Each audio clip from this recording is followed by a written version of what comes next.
अब गांव में जो व्यापार किया जाता है, ग्रामीण क्षेत्र में किया जा रहा है, उसकी क्या क्या विशेषताएं होती हैं, उस ग्रामीण विपणन केंद्र की क्या क्या विशेषताएं होंगी। तो पहला हम देखेंगे कि ये जो आसपास की जितनी भी ग्रामीण बस्तियां होती हैं, उन बस्तियों के आवश्यकताओं की पूर्ति करते हैं या उन्हें सेवा देते हैं। दूसरी चीज़, ये एक अर्ध नगरीय व्यापारिक केंद्र होते हैं, पूरी तरह से नगरीय नहीं होते, क्योंकि ये नगर से बाहर किसी ग्रामीण क्षेत्र में ये व्यापार किए जाते हैं। इसके बाद जहाँ पर जो अधिक मांग वाली वस्तुएं होती हैं या सेवाएं होती हैं, वही यहाँ पर उपलब्ध होती हैं। बच्चों, आपको पता होगा कि जैसे आप किसी दूर दराज के ग्रामीण क्षेत्र में रह रहे हैं और आपको किसी चीज़ की आवश्यकता होती है, तो आप किसी विकसित ग्रामीण इलाके में या ग्रामीण कस्बे में जाते हैं उस सेवा को प्राप्त करने के लिए, उस वस्तु को खरीदने के लिए। तो हम क्या देखते हैं, क्योंकि वो एक पूरी तरह से नगरीय केंद्र नहीं होता है, ग्रामीण क्षेत्र होता है, इसलिए आपको बहुत आधुनिक चीज़ें या आधुनिक वस्तुएं जो हैं या बहुत सुविधाओं वाली सेवाएं जो हैं वो प्राप्त नहीं हो सकती। लेकिन हाँ, कुछ हद तक वो आपकी ज़रूरतों को पूरा करता है। जैसे आपको सब्जियां लेनी हैं या आपको जूते लेने हैं, कपड़े लेने हैं, तो आप उस विपणन केंद्र में जाएंगे। लेकिन पर्टिकुलर हर छोटे से बड़े गांव में हम देखेंगे तो इस ग्रामीण विपणन केंद्र का एक और रूप होता है, जिसको हम बोलते हैं आवधिक बाजार या सामयिक बाजार। जैसे किसी सप्ताह या पक्ष में लगने वाला जो मार्केट होता है, बाजार होता है, उसको हम आवधिक बाजार कहते हैं। भाई, आप अपने गांव में सुनते ही होंगे कि रविवार को मार्केट लगेगा या मंगलवार को मार्केट लगेगा, तब हम वहाँ से सब्जियाँ ले आएंगे, मटके ले आएंगे, कपड़े मिल जाएंगे, है ना। छोटी छोटी आवश्यकता की जो चीज़ें हैं वो आपको वहाँ पर मिल जाती हैं। अब ये आवधिक बाजार जो है वो कई बार हफ्ते में एक दिन या 2 दिन लगेगा, या कहीं पर हफ्ते में एक ही दिन लगता है, या 15 दिन में एक बार लगता है। तो जिससे कि वहाँ के आसपास के जो क्षेत्र के निवासी होते हैं, लोग होते हैं, वो उस आवधिक बाजार से अपनी आवश्यकता की वस्तुएं जो हैं वो प्राप्त कर लेते हैं। दूसरा होता है आपका नगरीय विपणन केंद्र। नगरीय विपणन केंद्र में हम देखेंगे कि यहाँ पर साधारण वस्तुएं व सेवाएं तो मिलती हैं, इसके साथ ही साथ जो विशेष रूप से वस्तुएं या सेवाओं का भी यहाँ पर व्यापार किया जाता है, या वो वस्तुएं आपको उपलब्ध मिलती हैं। इसे हम एक विशिष्टीकृत बाजार भी कह सकते हैं। नगरों में, किसी भी नगरीय क्षेत्र में तो आपको हर रोज़ मार्केट मिलेगा, और अगर आप उस मार्केट में चले जाएं तो आप देखेंगे कि आपको वहाँ पर एक डॉक्टर भी मिलेगा, कोचिंग सेंटर्स भी मिलेंगे, है ना, बड़े बड़े कपड़ों के शोरूम भी मिल जाएंगे, सब्जी मार्केट तो होगा ही, किराना की अलग अलग शॉप हो जाएगी। जैसे कि आप नगरीय व्यापारिक केंद्र में हम एक मॉल का एग्जाम्पल ले लेते हैं। आप एक मॉल में चले जाएंगे तो आपको वहाँ पर कपड़े का शॉप, जूते चप्पल के जो शॉप हैं वो भी मिल जाएंगे, आपको ज्वेलरी की भी शॉप मिल जाएगी, आप वहाँ पर खाने पीने का भी सामान आपको अवेलेबल रहेगा, एक रेस्टोरेंट भी आपको मिल जाएगा। तो सारी ही चीज़ें जो हैं वो एक ही जगह मिल जाती हैं। और दूसरी चीज़ जो हम ग्रामीण विपणन केंद्र की विशेषता देखते हैं कि उसमें बहुत सामान्य सी वस्तुएं या सेवाएं उपलब्ध होती हैं। यहाँ पर हमको एकदम स्पेशलाइज्ड या विशेषीकृत जो सामान या सेवाएं हैं वो आपको उपलब्ध हो जाएंगी। जैसे हर एक ब्रांड के और अच्छी क्वालिटी का, उत्तम किस्म का जो वस्तु है वो आपको यहाँ पर मिलेगा वहाँ पर भी। जैसे एक हम पेट्रोलियम जेली की ही बात कर लें, लेकिन जो आप वैसलीन यूज़ करते हैं एक अच्छे ब्रांड का, वो वहाँ पर आपको एक डुप्लीकेट ब्रांड जो है वो मिलेगा। जैसे आप चाय पत्ती यूज़ कर रहे हैं, आप टाटा की, रेड लेबल की ये चाय पत्तियाँ यूज़ कर रहे हैं, चाय पत्ती वहाँ पर भी मिलेगी, लेकिन वो एक लोकल ब्रांड की मिलेगी। तो ये अंतर होता है ग्रामीण और नगरीय विपणन केंद्र का। अब तृतीय क्रियाकलाप का दूसरा प्रकार परिवहन की हम बात करते हैं। परिवहन पे आने से पहले हमने भी जो व्यापार की बात की थी, व्यापार एवं वाणिज्य की, तो उसमें हम देखें कि व्यापार और वाणिज्य जो है वो किसी भी एक अर्थव्यवस्था का आर्थिक बैरोमीटर का काम करता है। मतलब जिस भी देश का, राष्ट्र का जो हम कहें कि व्यापार जितना अधिक होता है, अंतर्राष्ट्रीय व्यापार जितना अधिक उसमें हम कहें कि डेवलप्ड होता है, वो राष्ट्र उतना ही अधिक विकसित माना जाता है। अब इसके बहुत सारे फायदे भी हैं कि एक तो इसमें श्रम विभाजन को लाभ मिलता है, दूसरी चीज़ हम कहें कि किसी एक स्थान या देश में जो चीज़ उत्पादित नहीं हो रही है, वहाँ पर उपलब्ध नहीं हो रही है, उसका भी लाभ उसको मिल जाता है। यदि आपके यहाँ वो एक्सेस में प्रोडक्शन हो रहा है, बहुत अतिरिक्त उत्पादन हो रहा है, तो इसका एक और फ़ायदा ये होता है कि हम उसे बाहर निर्यात करके विदेशी मुद्रा जो है वो प्राप्त कर सकते हैं। तो हमने अभी जो कहा कि एक बैरोमीटर का काम करता है, आर्थिक बैरोमीटर का काम करता है व्यापार जो है। अब हम बात करते हैं परिवहन पर। परिवहन, सबसे पहले तो परिवहन क्या है? वस्तुओं और जो व्यक्ति, चाहे वस्तु हो या व्यक्ति हो, उसे एक स्थान से दूसरे स्थान पर लाने और ले जाने का जो कार्य है वो परिवहन कहलाता है। तो हमने देखा था कि विनिर्माण उद्योग से मार्केट तक उसे लाने के लिए या व्यक्तियों को भी एक स्थान से दूसरे स्थान तक ले जाने के लिए, यात्रा के लिए जो सोर्स या जो साधन प्रयोग किए जाते हैं, उन साधनों के द्वारा आना और जाना, लाना या ले जाना जो है वो परिवहन कहलाता है। अब हम देखें कि एक किसी भी देश या राष्ट्र की जब हम विकसित परिवहन व्यवस्था की बात करते हैं तो कोई क्षेत्र या जो देश है, जितना अधिक वहाँ पर परिवहन व्यवस्था हमें विकसित अवस्था में मिलेगी, वो विभिन्न जो स्थान हैं वो आपस में जुड़ जाते हैं। और ये हम कह सकते हैं कि एक सूचक या इंडिकेटर के रूप में है कि जो स्थान जितना अधिक अलग अलग स्थानों से जो उसका जुड़ाव होगा, उसकी परिवहन व्यवस्था, उसका परिवहन जाल जो है वो उतना ही अधिक विकसित होगा। और किसी भी क्षेत्र के हम कहें कि अर्थव्यवस्था, विकसित अर्थव्यवस्था के लिए बहुत आवश्यक है, बहुत अनिवार्य है कि वहाँ पर परिवहन जो है, परिवहन व्यवस्था उतनी ही अधिक विकसित हो। जब तक परिवहन व्यवस्था विकसित नहीं होगी, चाहे आपके क्षेत्र में जितना भी अधिक उत्पादन हो, आप जितने भी डेवलप्ड हो, आप अपने यहाँ के प्रोडक्ट को जो प्रोडक्शन हो रहा है उसे आप दूसरे स्थान तक उचित समय में और सही सलामत जो है हम कहें कि सेफली यदि आप उस जोन तक उसे नहीं पहुँचा पा रहे हैं, तो फिर अर्थव्यवस्था के विकास का कोई अर्थ ही नहीं रह जाता। तो अर्थव्यवस्था के विकास के लिए परिवहन व्यवस्था का, किसी भी क्षेत्र के परिवहन जाल का उतना ही अधिक विकसित होना बहुत एक अनिवार्य तत्व हम कह सकते हैं। अब इसमें जो छोटी छोटी चीज़ें हैं वो हम देख लेते हैं। परिवहन जाल की जब हम बात कर रहे हैं तो इसमें दो चीज़ें देखते हैं, पहला नोड है और दूसरा योजक है।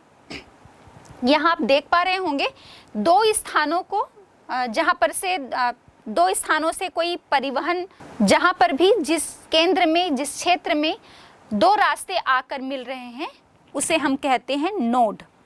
नोड मतलब हम देख रहे हैं कि यहाँ से भी एक सड़क आ रही है इस सेंटर की ओर और यहाँ से भी। या एक एग्जाम्पल ले लेते हैं, रायपुर जो है वो आपका दुर्ग से भी जुड़ा है, मतलब रायपुर से जो है परिवहन व्यवस्था आपकी चल रही है, चाहे हम सड़क परिवहन की बात करें या हम रेल परिवहन की बात करें, एक दुर्ग की तरफ भी जा रही है और दूसरी बिलासपुर की तरफ भी जा रही है। तो रायपुर जो है वो क्या हो गया, एक नोड हो गया, क्योंकि यहाँ पर से दो रास्ते आकर जो है वो जुड़ जाते हैं। अब ये जो रायपुर और बिलासपुर का जो मार्ग है, ये दोनों को यदि हम जोड़ देते हैं तो ये आपका क्या हो जाएगा, योजक। मतलब दो नोडों को जोड़ने वाली जो रेखा है या जो रास्ता है उसे हम क्या कहते हैं, योजक। अब और क्या क्या फायदे हो सकते हैं कि कहीं पर किसी भी क्षेत्र का जो परिवहन साधन है या वहाँ की पूरी समुचित जो परिवहन व्यवस्था है, यदि वो बहुत विकसित अवस्था में है, तीव्रगामी है और सस्ता भी है, तो क्या फायदे हो सकते हैं। तो हम देखते हैं कि एक तो वस्तुओं का स्थानांतरण जो है वो बहुत ही शीघ्रता के साथ हो जाता है। दूसरी चीज़, परिवहन के साधन के द्वारा या परिवहन के द्वारा ही हम देखेंगे कि मांग और पूर्ति में एक संतुलन या बैलेंस जो है वो बन जाता है। जैसे हो सकता है कि किसी स्थान पर वो उत्पादन हो रहा है और उस उत्पादित वस्तु की जो डिमांड है, मांग है, वो वहाँ पर की जनसंख्या से एक्सेस में हो रहा है वो उत्पादन।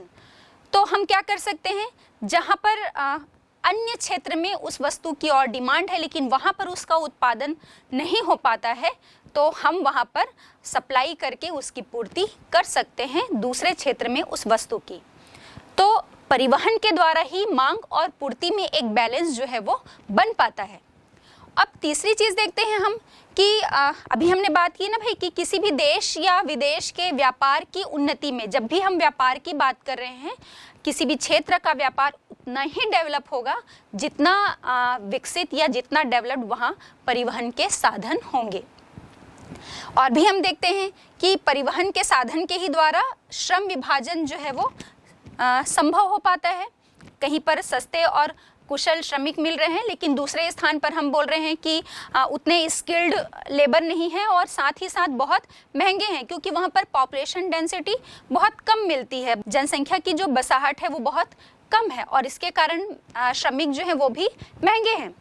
तो इसके कारण श्रम विभाजन जो है वो संभव हो पाता है। हम क्या करेंगे, फिर दूसरे स्थान पर जहाँ पर बहुत अधिक जनसंख्या निवास करती है और स्किल्ड लेबर है और साथ ही साथ सस्ते लेबर हमको उपलब्ध हो पाते हैं, तो वहाँ से हम उस स्थान की तरफ श्रम को इंपोर्ट कर सकते हैं, कह सकते हैं कि आयात कर सकते हैं। वहाँ से श्रम को हम उस स्थान पर ला सकते हैं और अपना जो कार्य है, या चाहे वो इंडस्ट्रियलाइजेशन के संबंध में हो, उद्योगों के संबंध में हो, या किसी भी वस्तु के उत्पादन या किसी भी चीज़ की हम बात करें, तो उसको हम इसमें संभव बना सकते हैं।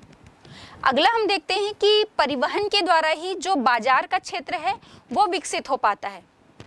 इमेजिन कीजिए यदि परिवहन के साधन नहीं होते, है ना, जैसे हम प्राचीन समय की बात करते हैं, तो तब तो व्यक्ति जो था वो परिवहन के साधन विकसित नहीं थे, इसीलिए वो अपने क्षेत्र तक ही सिमटे हुए थे। लेकिन जैसे जैसे पहिए का आविष्कार हुआ, बैलगाड़ी का आविष्कार हुआ, तो हम एक स्थान से दूसरे स्थान तक पहुंच पाए। अब उसके बाद फिर भाप के इंजन का आविष्कार, या हम कहें कि रेलगाड़ी का आविष्कार, और अब तो वर्तमान में हम देखें कि पूरी दुनिया को हमने कुछ ही घंटों के परिवहन के समय में सिमटा दिया है। तो दुनिया बहुत छोटी हो गई है। हम दुनिया के, विश्व के किसी भी एक कोने से दूसरे कोने तक पहुंचने के लिए हमने अपने परिवहन के साधन को इतना अधिक विकसित कर लिया है कि वो हमारी पहुंच के अंदर हो गया है। और पहले समय में हम बात करते हैं जब परिवहन के साधन विकसित नहीं थे, तो हमको एक स्थान से दूसरे स्थान तक पहुंचने में ही बहुत समय लग जाता था। तो फिर बाजार का क्षेत्र विकसित नहीं था, मतलब हमको कोई चीज़ चाहिए, कहीं पर उस चीज़ की डिमांड है लेकिन प्रोडक्शन नहीं हो रहा है, या कहीं पर प्रोडक्शन बहुत ज़्यादा है और उसको उस क्षेत्र से और दूसरे क्षेत्र के मार्केट तक भी पहुंचाना है, तो वो चीज़ जो है वो पॉसिबल नहीं हो पाती थी। अब परिवहन के द्वारा ही हम देखेंगे कि वर्तमान में बाजार का क्षेत्र बहुत विकसित हो गया है। इन सब के अलावा हम देखेंगे कि मूल्यों में जो है वो समानता परिवहन के द्वारा ही संभव है। कहीं पर बहुत ज़्यादा डिमांड है लेकिन वहाँ पर प्रोडक्शन नहीं है, उत्पादन नहीं है उस वस्तु का, लेकिन दूसरे स्थान पर हम देख रहे हैं कि प्रोडक्शन तो बहुत ज़्यादा है, क्योंकि वहाँ पर वो कच्चा माल, रॉ मटेरियल जो है वो अवेलेबल है, या किसी भी चीज़ की या वस्तु की हम बात करें वो वहाँ पर अवेलेबल है क्योंकि वहाँ पर उत्पादन बहुत अधिक हो रहा है। लेकिन दूसरे क्षेत्र में वो अवेलेबल नहीं है वहाँ पर, लेकिन डिमांड बहुत ज़्यादा है। तो जहाँ पर कम उत्पादन हो रहा है लेकिन उसकी तुलना में उसकी मांग बहुत ज़्यादा है, तो हम देखेंगे कि उसमें इस बात से वहाँ पर उस क्षेत्र में उस वस्तु के मूल्य में बहुत अधिक वृद्धि हो जाती है। लेकिन अब क्या किया जाता है, परिवहन के साधन बहुत विकसित हो गए हैं, तो हम दूसरे क्षेत्र से जहाँ पर उसका एक्सेस में प्रोडक्शन होता है वहाँ से हम उस वस्तु को इंपोर्ट कर सकते हैं, आयात कर लेते हैं, और आयात हो जाने से फिर जितनी डिमांड है उसकी हम पूर्ति कर पाते हैं, जिससे मूल्यों में बहुत ज़्यादा उतार चढ़ाव नहीं हो पाता। तो मूल्यों में समानता भी सिर्फ परिवहन के द्वारा ही संभव हो पाया है। फिर हम देखें औद्योगिकरण को भी बहुत अधिक प्रोत्साहन मिलता है।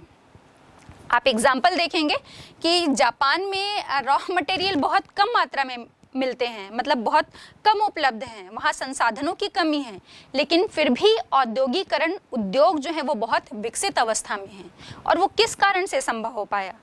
उद्योगों के लिए जो कच्चा माल चाहिए वो अन्य देशों से परिवहन के साधन के द्वारा वो आयात कर सकता है। और हमारे पास जब हम परिवहन के साधन की बात करेंगे तो हम देखेंगे कि परिवहन का जो साधन है उसके भी कई वर्गीकरण हैं। परिवहन जो है वो सड़क परिवहन है, रेल परिवहन है, वायु परिवहन है और जल परिवहन है। जल परिवहन में भी हम देखेंगे एक आंतरिक जल परिवहन होता है और दूसरा जो है वो अंतर्राष्ट्रीय जल परिवहन। तो ये परिवहन के साधन ने जो है, चूँकि जैसे हम जल परिवहन के माध्यम से किसी सामान का दूसरे क्षेत्र से आयात कर रहे हैं तो वो बहुत सस्ता पड़ता है और बहुत जल्दी ही हम तक पहुंच पाता है। तो औद्योगिकरण को भी प्रोत्साहन मिलता है और साथ ही साथ हम देखेंगे कि परिवहन के द्वारा ही सभ्यता और ज्ञान में जो है वो बहुत वृद्धि देखने को मिलती है, या हम कहें कि सभ्यता का एक स्थान से दूसरे स्थान, यह जो नॉलेज है वो भी एक स्थान से दूसरे स्थान तक पहुंचाने में प्रोत्साहन मिलता है। वो कैसे? अभी हमने बात की ना कि श्रम विभाजन, क्योंकि हो सकता है कहीं पर सस्ता श्रम नहीं है, श्रम जो है वो महंगा है और साथ ही साथ उतना अच्छा स्किल्ड भी नहीं है। तो हम क्या करें, दूसरे देशों से हम उन स्किल्ड लेबर को अपने यहाँ काम पर बुला रहे हैं, तो ज्ञान में हमें हमारे जो है हमारे देश के ज्ञान में क्या हो जाती है, वृद्धि हो रही है।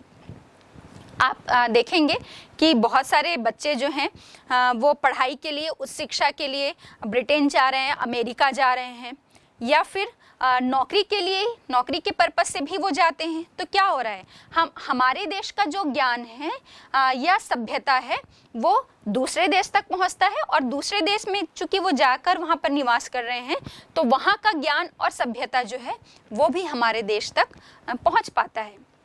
हम दूसरे देश के ज्ञान और सभ्यता से परिचित होते हैं। तो ये सारे जो परिणाम कहें हम या फिर फायदे जो हैं वो होते हैं परिवहन के साधन के विकसित होने से, या जो परिवहन का साधन जितना अधिक विकसित होगा, हम सीधे तौर पर कह सकते हैं कि उस देश का आर्थिक विकास उसी पर निर्भर करता है, उतनी ही तीव्रता से उस देश का आर्थिक विकास होगा। अब हम बात करें कि जहाँ पर किसी भी क्षेत्र में जो विकसित परिवहन व्यवस्था होती है उसे विकसित परिवहन व्यवस्था से विभिन्न स्थान जो है वो आपस में जुड़ जाते हैं। मतलब किसी स्थान पर रेल परिवहन का जाल भी उतना ही फैला हुआ है, सड़क परिवहन का भी उतना ही जो है जाल फैला हुआ है, या हम वायु परिवहन की बात करें, जल परिवहन की बात करें, तो ये सारे जो विकसित परिवहन व्यवस्था के माध्यम से जब कोई भिन्न भिन्न स्थान आपस में जुड़ जाते हैं, भाई जल परिवहन के माध्यम से हम देखेंगे कि बांग्लादेश जुड़ा है, श्रीलंका जुड़ा है ना, अफ्रीका के अलग अलग देश हैं, पश्चिमी और पूर्वी एशिया के जो देश हैं वो हमारे भारत से जुड़े हुए हैं।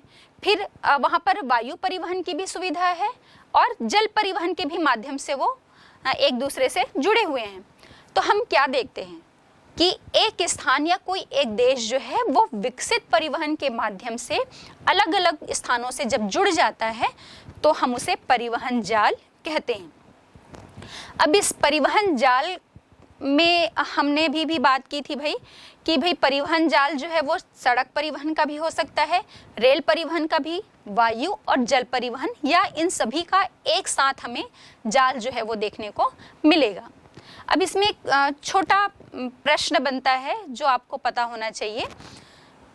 जब दो स्थान, आप यहाँ पर एक पिक्चर के माध्यम से देख सकते हैं कि स्थान ए से कोई परिवहन जाल जो है या कोई भी परिवहन, चाहे हम सड़क परिवहन की बात करें, रेल परिवहन की बात करें, और स्थान बी से, ए और बी से दोनों ही स्थानों से सी स्थान जो है वो परिवहन के द्वारा जुड़ा हुआ है।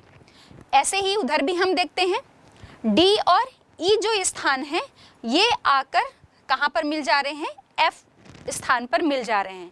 मतलब F जगह का जो जुड़ाव है वो D से भी है और E से भी है, और C स्थान का जो जुड़ाव है वो आपके A और B दोनों जगह से ये परिवहन से जुड़ा हुआ है।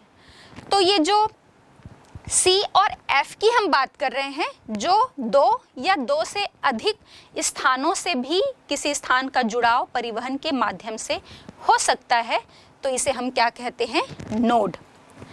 अब ये तो हो गया नोड, जहाँ पर 2 या 2 से अधिक स्थान जो हैं वो आकर मिल जाते हैं, ये नोड कहलाता है। अब 2 नोड को मिलाने वाली जो परिवहन व्यवस्था है, कोई भी परिवहन का साधन हो सकता है वो, तो 2 नोड को मिलाने वाला जो परिवहन जाल है या हम कहें परिवहन व्यवस्था है, परिवहन के साधन हैं, उसको हम कहते हैं योजक। तो यहाँ पर हम देख रहे हैं कि C और F का जो जुड़ाव है वो किसी परिवहन व्यवस्था के माध्यम से हुआ है। तो ये जो परिवहन का साधन दोनों स्थानों को जोड़ रहा है उसे हम कहते हैं योजक। अब इसी में तीसरी चीज़ हम देखते हैं कि परिवहन तो किया जा रहा है, हम एक स्थान से दूसरे स्थान तक की दूरी को तय तो कर रहे हैं, लेकिन इस दूरी का मापन कैसे किया जाएगा? तो इसी में हम देखते हैं परिवहन की दूरी का जो मापन है वो 3 माध्यम से किया जाता है। पहला है किलोमीटर दूरी, दूसरा है समय दूरी और तीसरा है लागत दूरी। एक उदाहरण से हम समझते हैं, जैसे कि आप रायपुर से बिलासपुर जा रहे हैं। रायपुर से बिलासपुर की दूरी जो है वो मान लो 110 किलोमीटर है। तो ये क्या हो गया, आप समय जो भी हो, लागत जितनी भी आ रही हो, लेकिन जो आप परिवहन कर रहे हैं या अपनी यात्रा के दौरान जो आप दूरी तय करते हैं, इसे हम परिवहन दूरी का किलोमीटर दूरी मापन कहते हैं। किलोमीटर दूरी मतलब रायपुर से रायपुर की जो दूरी है वो आपकी लगभग 110 किलोमीटर है। तो ये 110 किलोमीटर जो है वो क्या हो गया, किलोमीटर दूरी का मापन। अब दूसरा इसमें हम देखते हैं समय दूरी। भाई हमने देखा कि रायपुर से आप बिलासपुर की यात्रा तो कर रहे हैं, और वो यात्रा कितने किलोमीटर की यात्रा कर रहे हैं आप? 110 किलोमीटर की। अब इस 110 किलोमीटर की यात्रा को करने में आपको जो लगने वाला समय है, मान लो वो 2 से 2.5 घंटे के बीच का समय लगता है आपको। तो किसी भी 2 स्थान के बीच यात्रा करने में लगने वाला जो समय है उसे हम समय दूरी कहते हैं। अब इस समय दूरी में मान लो आप ट्रेन से यात्रा कर रहे हैं रायपुर से बिलासपुर, इसी एग्जाम्पल को हम आगे बढ़ाते हैं, और आपको किराया जो है वो 60 रुपये लगता है। मतलब आप रायपुर से बिलासपुर जा रहे हैं तो आपको लागत कितनी आ रही है? 60 रुपीज़ की, 60 रुपये की, है ना। ये हर परिवहन साधन में अलग अलग हो सकता है। जब आप रेल मार्ग से यात्रा करेंगे तो वो लागत थोड़ी अलग आएगी, थोड़ा वो व्यय कम होगा, आपको लागत कम आएगी। लेकिन इसी को जब आप सड़क मार्ग के सहारे यात्रा करेंगे तो लागत थोड़ी अधिक आएगी। तो वो कुछ पैसों का अंतर हो सकता है, लेकिन जितना भी हम सीधे से कहें कि 2 स्थानों पे यात्रा करने में जो लागत आती है उसको हम लागत दूरी कहते हैं। तो ये परिवहन दूरी को मापने के 3 माध्यम है। पहला किलोमीटर दूरी, जो जितने किलोमीटर की आप यात्रा कर रहे हैं। दूसरा, उतने किलोमीटर को आप कितने देर में, कितने समय में उस यात्रा को करते हैं, तो ये समय दूरी। और उस किलोमीटर या उतने समय की यात्रा करने में जितनी लागत आपको आती है उसे हम लागत दूरी कहते हैं। अब ये 3 जो परिवहन दूरी के मापन का हमने मापन देखा। अब इसमें जो परिवहन का साधन क्या चयन करते हैं आप कौन सी चूज़ करेंगे कि हम कौन से परिवहन को अपनाएं, तो ये डिपेंड करता है। इस चयन का जो आधार है वो है आपका, जब भी हम देखेंगे कि परिवहन के साधन के चयन का आधार, तो समय दूरी और दूसरा लागत दूरी, ये दोनों के आधार पर ही कोई भी व्यक्ति जो है वो परिवहन के साधन का चयन करता है। जैसे कि भाई आपको बहुत जल्दी यात्रा करनी है या किसी स्थान पर बहुत जल्दी पहुंचना है, बहुत कम समय लगना है, तो आप क्या करेंगे? एयर रूट का सहारा लेंगे। फिर आप लागत जो है, मतलब जितना खर्च उसमें आ रहा है उस यात्रा में, वो आपके लिए इम्पोर्टेंस नहीं रखेगा। लेकिन दूसरी चीज़ हम देखेंगे कि भाई हमको बहुत कोई हड़बड़ी नहीं है वहाँ पर पहुँचने की, बस हमको इतने समय में वहाँ पहुँच जाना है। तो उसके लिए आप क्या करेंगे? उसमें हम फिर लागत को देखेंगे। लागत भले ही अधिक आए, हम भले ही ट्रेन रूट के माध्यम से जा रहे हैं, हमको थोड़ा सा 4 घंटे 5 घंटे अधिक समय लगेगा, लेकिन वहाँ पर चूँकि समय जो है उसकी वैल्यू नहीं है, तो वहाँ पर इम्पोर्टेंस जो है वो कौन सी रखेगी? लागत दूरी। तो परिवहन का साधन कौन सा चयन किया जाएगा, उसके लिए 2 ही जो है वो इम्पोर्टेंट फैक्टर होते हैं, पहला समय और दूसरा है लागत।